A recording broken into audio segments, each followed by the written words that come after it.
ఎదురు చూశారు ప్రియులారా. యేసేపు అవమానపరిచిన ఆశీర్వాదం ఎదురొచ్చింది ప్రియులారా. యోబు జీవితంలో కష్ట నష్టాల బాధలు రోగాలు వచ్చిన ఆశీర్వాదం కనుకనే ఉన్నాడు. నీ జీవితం నా జీవితం దేవుడి కొరకు అర్పించుకుందాం. ఈ రోజు నుంచి ఒక తీర్మానం తీసుకుందాం. ప్రభువా, నీ బాధ సమీపించిన నా జీవితంలో నీవు నీ సన్నిధి, నీ ఆత్మ నాలుగు రావాలి ప్రభువా. అంతవరకు నిన్ను విడిచిపెట్టను ప్రభువా.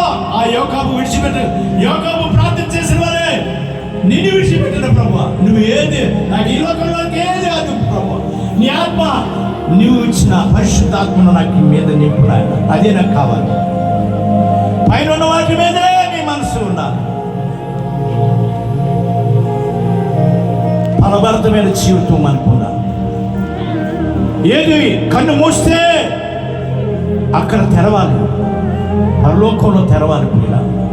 ఇక్కడ కన్ను మూస్తే అక్కడ పరలోకంలో తెరవాలంటే ఆయన చెప్పినట్లుగా విని నువ్వు మాట ప్రకారం నడుచుకుని ఇక్కడ కాదు నిత్య జీవం, అక్కడ నిత్య జీవం చూడాలి. దేవుడి మాట